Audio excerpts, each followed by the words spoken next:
شرفت المدينة مرحبا يا خير دار. الحمد لملكه والصلاة والسلام على نبيه وعلى آله وأصحابه المتعددين بآدابه. أما بعد فأعوذ بالله من الشيطان الرجيم. بسم الله الرحمن الرحيم.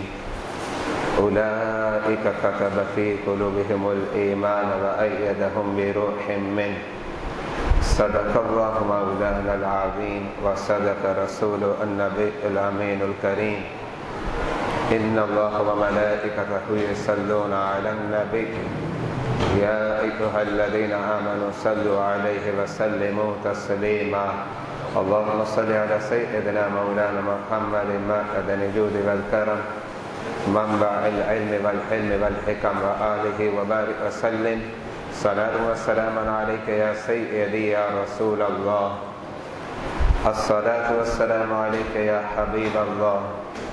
الصلاة والسلام عليك يا نبي الله وعلى آلك وأصحابك يا نور الله. رب اشرح لي صدري ويسر لي أمري واحلل عقدة من لساني يفقهوا قولي. حسبنا الله نعم الوكيل نعم المولى ونعم النصير. برادران اسلام، معزز محتشم سامعین کرام و حضرات گرامی، گزشتہ جمعۃ مبارک میں اعلیٰ حضرت امام اہل سنت امام احمد رضا خان فاضل بریلوی علیہ رحمت الرحمن کی سیرت کے حوالے سے چند باتیں آپ حضرات نے سماعت فرمائیں. آج مزید باتیں آپ حضرات کے سامنے پیش کروں گا. اللہ رب العزت کی بارگاہ میں دعا ہے، اے مولا قدیر، کلمات حق کہنے کی توفیق عطا فرما اور کلمات حق کو سننے کے بعد اس پر عمل اور مزید آگے ابلاغ و تبلیغ کی توفیق عطا فرما. اعلیٰ حضرت فاضل بریلوی کے حوالے سے آپ نے سماعت فرمایا کہ جب رب ذوالجلال کسی بندے کو عظیم مقام پر فائز کرنا چاہتا ہے تو خصوصی طور پر اکرامات اور نوازشات کی بارشیں اس پر کرتا ہے. یہی وجہ ہے کہ اعلیٰ حضرت فاضل بریلوی پر رب کا بڑا کرم ہوا اور اللہ تعالیٰ نے آپ کو ایک عظیم حافظہ عطا فرمایا. اس کی کچھ مثالیں میں نے آپ کے سامنے گزشتہ جمعۃ مبارک میں پیش کی تھی. آج مزید ایک دو باتیں پیش کر کے آگے بڑھتا ہوں. اعلیٰ حضرت فاضل بریلوی جب کوئی سوال آتا آپ سوال کا جواب لکھتے، لیکن آپ اپنے قلم سے بہت کم لکھتے تھے. آپ املا کرواتے اور املا اپنے شاگردوں کو کرواتے تھے. یہی انداز آپ کو ملے گا امام اعظم ابو حنیفہ کا. امام اعظم ابو حنیفہ نے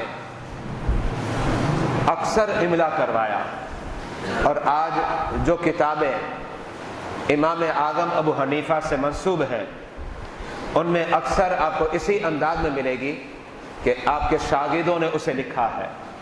تو اعلیٰ حضرت فاضل بریلوی املا کرواتے اور املا کروانے میں یہ راز مضمر اور پوشیدہ تھا کہ املا کروانے میں مواد زیادہ قلم بند ہو جاتا، اور وہ اس طریقے سے کہ اعلیٰ حضرت فاضل بریلوی اپنے ایک شاگرد کو پوچھتے کہ سوال کیا آیا، وہ سوال پیش کرتا، امام اہل سنت اس کا جواب لکھوانا شروع کرتے.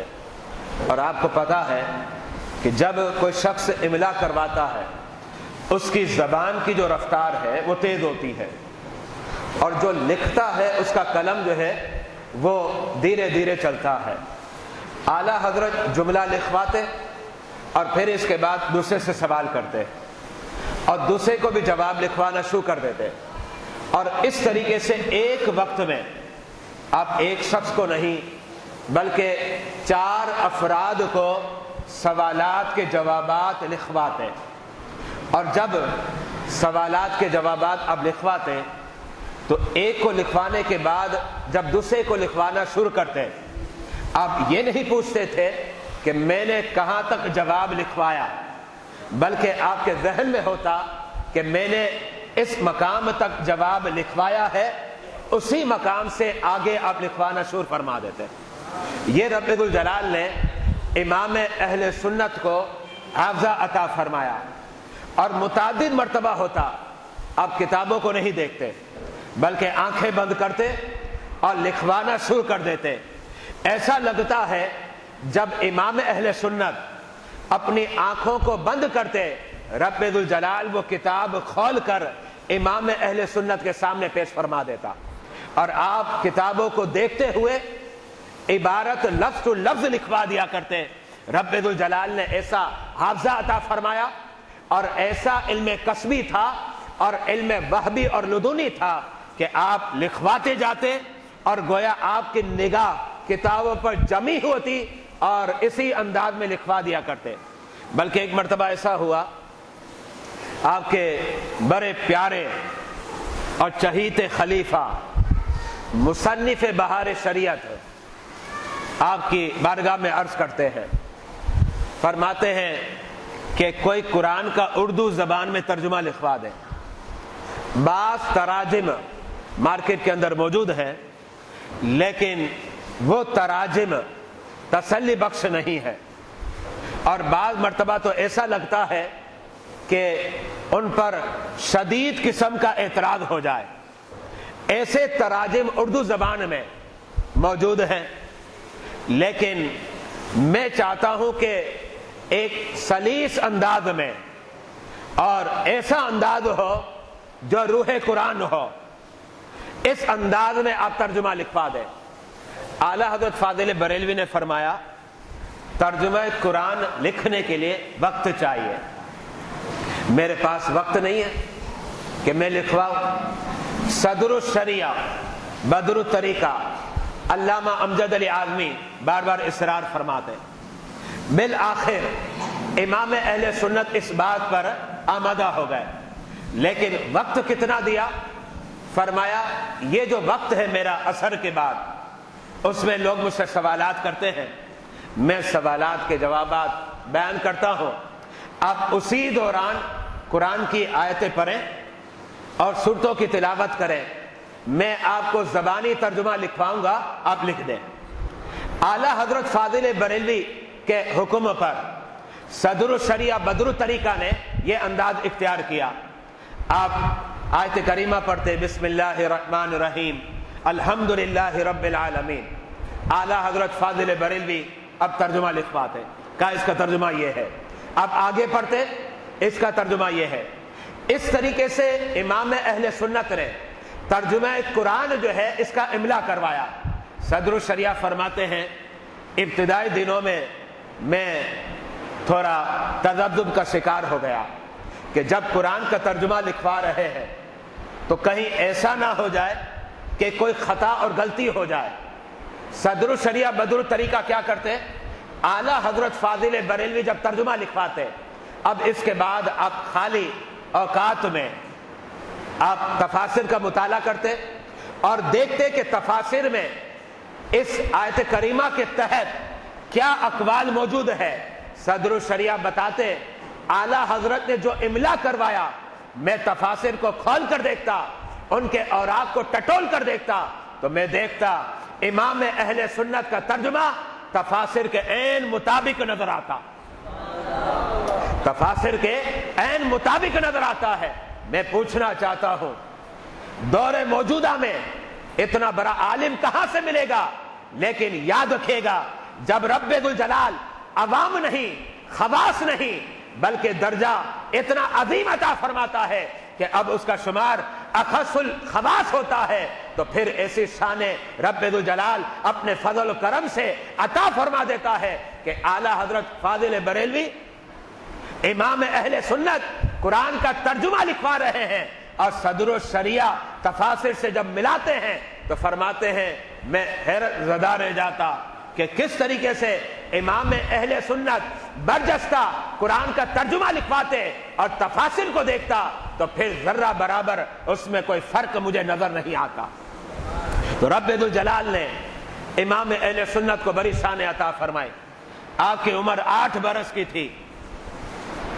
8 برس کی عمر یہ کوئی بڑی عمر نہیں ہے، کھیل کود کی عمر کہلاتی ہے۔ بچہ کھیلتا ہے کہ زبان مادری عربی نہیں ہے، اور عربی زبان میں کتاب ہے جو کہ درس نظامی عالم کورس کے اندر پڑھائی جاتی ہے۔ اس کتاب کا نام ہے ہدایت النحو۔ اعلیٰ حضرت فاضل بریلوی نے اس کتاب پر عربی زبان میں 8 برس کی عمر میں حاشیہ لکھ دیا۔ اب 8 برس کی عمر میں حاشیہ لکھنا پڑھنا مشکل بات ہے، حاشیہ پھر وہ بھی اردو نہیں بلکہ عربی زبان میں لکھنا یقیناً یہ امام اہل سنت کی اپنی کرامت ہے۔ اور رب ذوالجلال جو خدمات اپنے فضل اور کرم سے امام اہل سنت سے لینا چاہتا تھا، اسی بنا پر یہ شانیں اور یہ وجاہتیں اور یہ کمالات رب ذوالجلال امام اہل سنت کو عطا فرما رہا ہے۔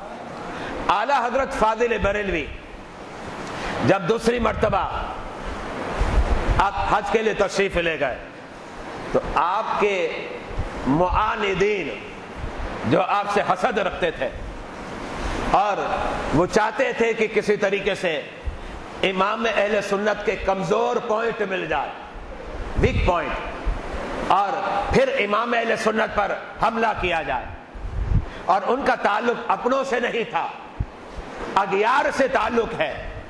انہوں نے اس زمانے میں جب آپ حج کے لیے تشریف لے گئے، عرب کے اکابر علماء، دور موجودہ کے علماء کی بات نہیں کر رہا، اکابر علماء کی بات کر رہا ہوں، اس زمانے کے جو خود منصب ولایت پر فائز ہوا کرتے تھے۔ اس زمانے میں ہندوستان کے چند علماء نے شرارت کے طور پر اعلیٰ حضرت کے خلاف کچھ باتیں کی اور چند سوالات لکھ دیے۔ آپ ان سے ان سوالات کے جوابات لیں، یہ آپ کو جوابات نہیں دیں گے۔ اعلیٰ حضرت فاضل بریلوی اس وقت بیمار تھے اور شدید آپ کو بخار تھا، لیکن جب علماء عرب نے آپ کو یاد کیا حج کے دوران اور کہا کہ اس کا جواب لکھ دیجئے، اعلیٰ حضرت فاضل بریلوی عرض کرنے لگے کہ میں بیمار ہوں، لکھنے میں تکلیف ہوگی اور کتابیں بھی موجود نہیں ہیں، لیکن اس کے باوجود میں اس کا جواب لکھوں گا۔ اور وہ عنوان تھا علم غیب کا۔ اعلیٰ حضرت فاضل بریلوی اب جواب لکھنا شروع کرتے ہیں تو کتابوں کے اندر درج ہے آپ ایک دن بیٹھے 7 گھنٹے تک کتاب لکھی، 7 گھنٹے تسلسل کے ساتھ۔ اس کا مطلب ہے کہ غالباً آپ بیٹھے ہوں گے فجر کے بعد، کیونکہ فجر کے بعد ایک طویل وقت ملتا ہے، فجر کے بعد غالباً آپ بیٹھ گئے اور 7 گھنٹے تک آپ نے کتاب لکھی۔ اب اس کے بعد دوسرا دن آیا ہفتے کا، اس دن 1 گھنٹہ اور کچھ منٹ آپ نے کتاب لکھی۔ اب یہ کتاب تیار ہو گئی جو تقریباً عربی زبان میں 100 صفحات پر مشتمل ہے، 100 صفحات پر عربی زبان میں۔ چند سوالات تھے، آپ نے جوابات شروع کیے، آیتوں پر آیتیں لکھی، احادیث لکھی، اقوال ائمہ لکھے اور لکھ کر اہل عرب علماء کے سامنے پیش کر دیا۔ جب علماء عرب کے سامنے پیش کیا تو ان کی عقلیں بھی دنگ رہ گئی، کہا یہ عجمی ہے عربی ہے، یہ عجمی ہے یا عربی ہے، اور اتنے حوالے موجود ہیں۔ جب اعلیٰ حضرت سے پوچھا گیا کیا آپ کتابیں دیکھ کر لکھوا رہے تھے، فرمایا رب کا کرم ہے کوئی کتاب کھولی نہیں تھی، بغیر کھولے حوالوں کے ساتھ میں نے اول تا آخر کتاب کو لکھ دیا۔ اور ایک اور بات میں بتانا چاہ رہا ہوں، وہ بات کیا ہے جو بڑی قابل توجہ بات ہے، وہ بات یہ ہے کہ 100 صفحات جو تیز نویس لکھتا ہے نا، جس کا ہاتھ بڑا تیز چلتا ہے، آپ ان کو کہیں کہ آپ 8 سے 8.5 گھنٹے میں 100 صفحات لکھ کر دکھائیں، اس کا قلم نہیں چلے گا، تھک بھی جائے گا اور اتنے صفحات نہیں لکھ سکتا۔ لیکن ذرا غور کریں امام اہل سنت جو 100 صفحات تقریباً لکھ رہے ہیں، یہ یہاں وہاں کی باتیں نہیں ہیں، اس میں آیت حدیث عربی میں درج ہے، اور خالی حدیث درج نہیں، کس صحابی نے روایت کیا وہ بھی لکھ دیا، اور کس کتاب میں موجود ہے وہ بھی لکھ دیا، اور کن کن کتابوں میں ہے وہ بھی لکھ دیا، سارا کا سارا لکھ دیا۔ اب مجھے بتائیں یہ کیا علم کسبی ہوگا؟ نہیں، یہ علم کسبی نہیں ہے، یہ علم وہبی ہے جو رب اپنے پسندیدہ بندوں کو عطا فرماتا ہے، اور جب نگاہ کرم کی انتخاب ہو جائے تو پھر اس وقت کیا ہوتا ہے، کوئی غوث اعظم بن جاتا ہے، تو کوئی خواجہ غریب نواز بن جاتا ہے، تو کوئی اعلیٰ حضرت امام اہل سنت بن جاتا ہے، یہ کرم ہوتا ہے۔ تو اعلیٰ حضرت فاضل بریلوی نے لکھا، کتاب کا نام لکھا الدولۃ المکیہ بالمادۃ الغیبیہ، یہ کتاب کا نام ہے عربی زبان میں۔ پھر اعلیٰ حضرت نے عرب کے علماء کو کہا کہ آپ اپنے قلم سے اس کتاب کے بارے میں کچھ لکھیں، آپ کے کیا تاثرات ہیں۔ جب ان کے قلم چلے نا تو ایک عالم نے تاثر نہیں دیا، عرب کے کثیر علماء نے جب اس کتاب کا مطالعہ کیا تو سب کی عقلیں دنگ رہ گئی، کوئی عالم کبیر کہتا ہے، کوئی محدث کبیر کہتا ہے، کوئی مفسر کبیر کہتا ہے، اور کوئی کہتا ہے اتنی صلاحیتیں تو اسی کے اندر ہوتی ہے جو اپنے دور کا مجدد ہوا کرتا ہے۔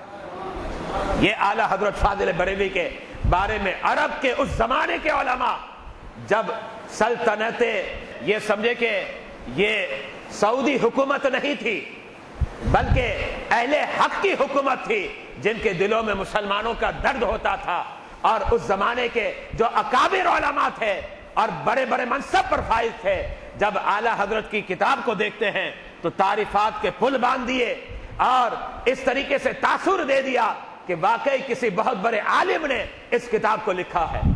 ایک مرتبہ اعلیٰ حضرت امام اہل سنت کی بارگاہ میں ایک سوال آیا، وہ سوال تھا سجدہ تعظیمی کے حوالے سے۔ سجدہ تعظیمی بالاتفاق سارے علماء اس پر متفق ہے یہ حرام ہے، لیکن یاد رکھیے گا سجدہ تعظیمی کفر نہیں ہے، شرک نہیں ہے۔ ہاں کون سا سجدہ کفر ہے؟ جب معبود سمجھ کر کیا جائے، جسے آپ کہیں گے سجدہ تعبدی یا سجدہ بندگی کہیں گے، یعنی اگر کوئی شخص کسی کو خدا سمجھ کر سجدہ کرتا ہے، یہ میرا معبود ہے معاذ اللہ، یہ لائق عبادت اور لائق پوجا ہے، اگر یہ سمجھ کر سجدہ کرتا ہے تو اس میں کوئی شک نہیں یہ کفر ہے اور شرک ہے۔ اور یہ سجدہ کون کرتے ہیں؟ ہندو کرتے ہیں۔ ہندو اپنے معبودان اور اپنے بتوں کو سجدہ کرتے ہیں خدا سمجھ کر، معبود سمجھ کر، لائق عبادت سمجھ کر، یہ سجدہ کفر ہے اور شرک ہے۔ لیکن ایک سجدہ اللہ کے سوا کسی کو کیا جائے یہ سمجھ کر یہ خدا نہیں ہے، نہ خدا کا بیٹا ہے، بلکہ یہ سمجھ کر کیا جائے یہ خدا کا پسندیدہ بندہ ہے، خدا کا پسندیدہ بندہ ہے، خدا نہیں ہے، لائق عبادت اور لائق پوجا نہیں ہے، بلکہ یہ سمجھ کر سجدہ کرتا ہے کہ یہ شخص جو ہے قابل احترام ہے اور قابل تعظیم ہے، تو اب اس کے متعلق کیا فتویٰ ہے؟ تو سارے علماء نے اسے حرام لکھا، لیکن سوال کرنے والا سوال کے ساتھ دلائل دے رہا ہے، دلائل یہ دے رہا ہے کہ سجدہ تعظیمی یہ جائز ہے، سجدہ تعظیمی یہ جائز ہے۔ دلائل کیا دیتا ہے؟ کہتا ہے فرشتوں نے آدم علیہ السلام کو سجدہ نہیں کیا، اگر ناجائز ہوتا تو فرشتوں نے آدم علیہ السلام کو سجدہ کیوں کیا؟ قرآن کہتا ہے حضرت یوسف علیہ السلام کو ان کے برادران نے سجدہ کیا، اگر یہ ناجائز ہوتا تو پھر بھائی حضرت سیدنا یوسف علیہ السلام کو سجدہ کیوں کر رہے ہیں؟ اور قرآن اسے بیان کرتا ہے، قرآن کے اندر موجود ہے، تو پھر وہ دلائل دے کر ثابت کرنا چاہتا ہے کہ سجدہ تعظیمی جائز ہے۔ اعلیٰ حضرت فاضل بریلوی نے قلم اٹھایا اور ارشاد فرمایا سجدہ تعظیمی جائز نہیں ہے، یہ بھی حرام ہے۔ پچھلی امتوں میں سجدہ تعظیمی جائز تھا، لیکن اس امت میں سجدہ تعظیمی حرام ہے۔ جب امام اہل سنت نے کلام اٹھایا تو قلم اٹھا کر حدیثیں لکھنا شروع کی، تو کتنی حدیثیں لکھی پتہ آپ کو؟ 40 حدیثیں، اور 100 سے زائد اکابر علماء کے اقوال لکھ دیے، اور اس بات کو واضح کیا کہ امت محمدی میں سجدہ تعظیمی کرنا یہ حرام ہے۔ اس مسئلے کو واضح کیا۔ بات قرآن و حدیث کی گئی، لٹ سے بات نہیں کی جا رہی، ڈنڈے سے بات نہیں کی جا رہی، بات قرآن اور حدیث کی ہے۔ اور جب قرآن اور حدیث کی بات آتی ہے تو امام اہل سنت کا جب قلم چلتا ہے تو پھر عقل یہ کہتی ہے، یہ علم کسبی نہیں لگتا، یہ علم وہبی نظر آتا ہے جو رب ذوالجلال اپنے فضل سے عطا فرما رہا ہے۔ یہ امام اہل سنت کو رب ذوالجلال نے کمال عطا فرمایا۔ اب اس کے بعد اعلی حضرت فاضل بریلوی، نبی سے بڑا والہانہ عشق تھا، اور آپ کبھی کسی کی شان میں شعر نہیں کہتے تھے۔ یعنی بعض شاعر حضرات ہوتے ہیں نا، ان کا مزاج ہوتا ہے، آپ جس پر چاہیں ان سے لکھوا لیں، آپ چلے جائیں کہ تھوڑے پیسے لو میری شان میں اشعار بنا دو، بنا دیں گے۔ اچھا فلاں کی شان میں بنا دو، بنا دیں گے۔ اعلیٰ حضرت فاضل بریلوی بہت بڑے شاعر تھے، یہ باقاعدہ ایک فن ہے، بلکہ ایک عنوان ہے، اور اس عنوان پر تفصیلی خطابات ہو سکتے ہیں۔ اعلیٰ حضرت بہت بڑے شاعر ہیں، اور ایک علاقے کا نواب تھا، مشہور تھا نان پارا سے۔ نان کا مطلب ہے روٹی، اور پارا کہتے ٹکڑے کو، نان پارا، نواب نان پارا۔ اس کا ایک شخص آیا، بندہ آیا، اعلیٰ حضرت سے عرض کرنے لگا، کہا آپ ہمارے نواب کی شان میں اشعار کہہ دیں، آپ کے اشعار کی دنیا میں بڑا نام ہے، بہت بڑے آپ شاعر ہیں، تو آپ ہمارے نواب کی شان میں اشعار کہہ دیں۔ اعلیٰ حضرت فاضل بریلوی نے منع فرما دیا، فرمایا میں شاعر ہوں، لیکن میں ایسا شاعر ہوں کہ میں صرف اللہ والوں کی سیرت پر اشعار لکھتا ہوں، نبی کی شان میں، اولیاء کی شان میں، علماء کبار کی شان میں، وہ حضرات جو مقام قرب اور ولایت پر فائز ہوتے ہیں میں ان کی شان میں لکھتا ہوں، میں کسی دنیا دار کی شان میں نہیں لکھتا۔ اور اسی وقت اعلیٰ حضرت نے برجستہ ایک نعت لکھ دی، اور وہ نعت کیا؟ وہ کمال حسن حضور ہے کہ گمان نقش جہاں نہیں۔ اور اس نعت کے آخر میں جو مقطع جو قابل توجہ ہے وہ سنیے۔ اعلیٰ حضرت نے فرمایا، کرو مدح اہل دول رگا، کرو مدح اہل دول رگا، پر اس بلا میں میری بلا، میں گدا ہوں اپنے کریم کا، میرا دین پارے نہ نہیں ہے۔ مطلب کیا ہے کہ کرو مدح اہل دول رضا، کہ احمد رضا مالداروں کی تعریف کرے، نوابوں کی تعریف کرے، کرو مدح اہل دول رضا، پر اس بلا میں میری بلا، یہ تو مصیبت ہے، یہ تو بلا ہے کہ مالداروں کی تعریفیں کروں، کروں مدح اہل دول رضا، پر اس بلا میں میری بلا۔ آگے فرماتے میں گدا ہوں اپنے کریم کا، میں گنبد خضرا کے جو مکی ہیں میں ان کا گدا ہوں، میرا دین پارے نہ نہیں، میرا دین جو ہے روٹی کا ٹکڑا نہیں ہے جو بک جائے میرے اشعار۔ تو میں کسی دنیا دار کی تعریف نہیں کر سکتا، اس لیے کہ میرے تمام اشعار بارگاہ رسالت کے میں نچھاور کر دیے گئے ہیں، نبی کے قدموں پر نچھاور کر دیے گئے ہیں۔ اعلیٰ حضرت نے منع فرما دیا، اور یہ نعت جو ہے اس وقت آپ نے برجستہ ارشاد فرما دی۔ یہاں ایک اور بات قابل توجہ ہے، وہ بھی سماعت فرمائیں۔ وہ بات یہ ہے کہ وہ جو نواب تھا نا، نواب مشہور تھا نان پارا۔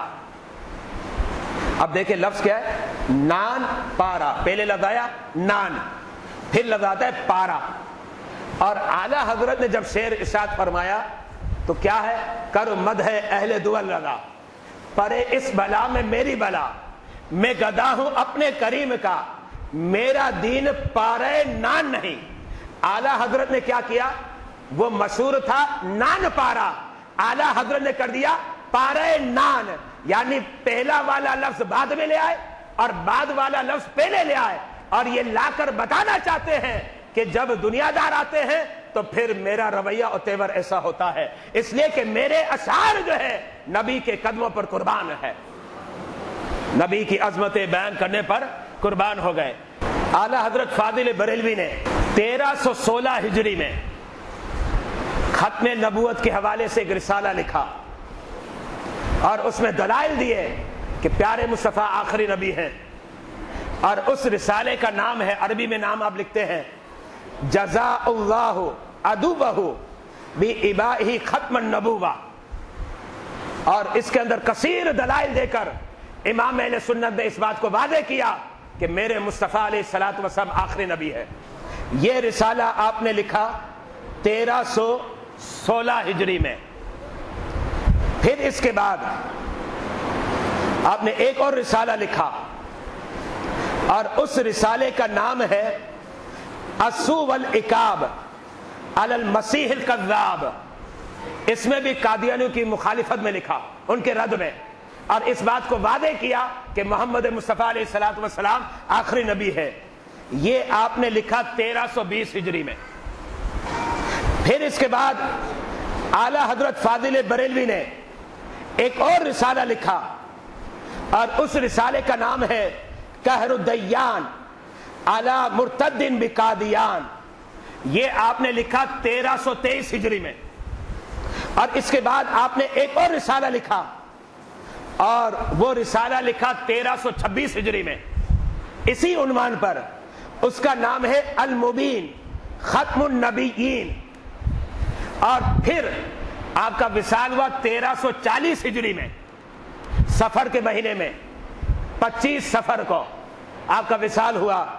لیکن اس سے تقریباً 1 مہینہ پہلے، یعنی محرم الحرام کے مہینے میں، اعلی حضرت فاضل بریلوی نے ایک اور رسالہ لکھا، اور اس میں واضح کیا کہ مصطفیٰ علیہ الصلوۃ والسلام آخری نبی ہے، اور یہ قادیانی جنہوں نے نبوت کا دعویٰ کیا ہے وہ کافر ہے۔ اور اس رسالے کا نام ہے الجزار الدیانی علی المرتد القادیانی، اور یہ رسالہ آپ نے لکھا 1340 ہجری میں۔ اور 3 محرم الحرام کو امام اہل سنت کے دربار میں سوال آیا، پھر اس کے بعد آپ نے جواب لکھا۔ اعلی حضرت فاضل بریلوی نے ہر رسالے کے اندر علیحدہ پہلو کو اجاگر کیا، ایسا نہیں کہ ایک رسالے میں جو دلائل ہے دوسرے رسالے میں بھی وہی دلائل، ہرگز ایسا نہیں ہے، بلکہ ہر رسالے میں الگ الگ پہلو کے تحت اعلی حضرت نے اس بات کو ثابت کیا کہ محمد مصطفیٰ علیہ الصلوۃ والسلام آخری نبی ہے، اور آپ کے بعد کوئی اور نبی نہیں آئے گا۔ میں نے یہ اس لیے پیش کیا کہ سفر المظفر کا مہینہ ہے، اور ختم نبوت کے خلاف جو سازشیں ہو رہی ہے، اعلی حضرت نے اس کا بھرپور قرآن اور سنت کی روشنی میں دلائل سے آراستہ کر کے لوگوں کو آگاہ کر دیا، اے مسلمانوں ان کے فریب میں مت آنا، اس لیے کہ ہمارا عقیدہ الحمدللہ مضبوط ہے، اور جو ہے جنگ یمامہ کے اندر مسلمانوں نے جو قربانیاں دی ہے، تقریباً 1200 صحابہ کرام نے ختم نبوت کے تحفظ کی خاطر اپنی جانوں کو نچھاور کر دیا، اور صحابہ کرام نے اپنی جانوں کو نچھاور کر کے یہ سبق دے دیا، اے صحابہ کے ماننے والوں، قیامت تک جب بھی دعویٰ کرے گا تو تمہارا کام یہ ہے ان کا سر تن سے جدا کر دو، اس لیے کہ مسلمان یہ عقیدہ رکھتا ہے میرے مصطفیٰ آخری نبی ہے، میرے مصطفیٰ آخری نبی ہے، میرے مصطفیٰ آخری نبی ہے۔ جو اس کو نہ مانے قسم خدا کی وہ مرتد، واجب القتل، اور وہ کافر ہے، کافر ہے، کافر ہے۔ یہ اعلی حضرت نے ہمیں سکھایا الحمدللہ، اور اس کا ہم پرچار کر رہے ہیں، ہم اس کا درس دیتے ہیں اور دیتے رہیں گے، اس لیے یہ ہمارے ایمان کا معاملہ ہے، ایمان کا معاملہ ہے۔ اس لیے کہ اگر کوئی ختم نبوت کا عقیدہ نہیں رکھتا تو نمازیں پڑھ لے، تو قرآن پڑھ لے، تو روزے رکھ لے، تو حج کر لے، تو عمرے کر لے، کروڑوں اربوں راہ خدا میں خرچ کر دے، لیکن یاد رکھ تو مسلمان نہیں، تو کافر ہے، کافر ہے۔ اس لیے کہ جو عقیدہ ختم نبوت کا منکر ہے، بالاتفاق بالاتفاق بالاتفاق وہ کافر ہے۔ تو الحمدللہ ہمارا یہی عقیدہ ہے، ہم اس پر قائم ہیں اور رب کی بارگاہ میں دعا کرتے ہیں، اے رب ذوالجلال، اے رب ذوالجلال، یہ جو عقیدہ ہے ایمانی عقیدہ، مولا ایسا جذبہ دے دے، ایسا جذبہ دے دے، ایسی غیرت ایمانی دے دے، ایسی حرارت ایمانی دے دے، مولا جب تک لہو باقی رہے ہم عقیدہ ختم نبوت کا تحفظ کرتے رہے۔ آمین آمین بجاہ النبی الامین الکریم، وآخر دعوانا الحمدللہ رب العالمین۔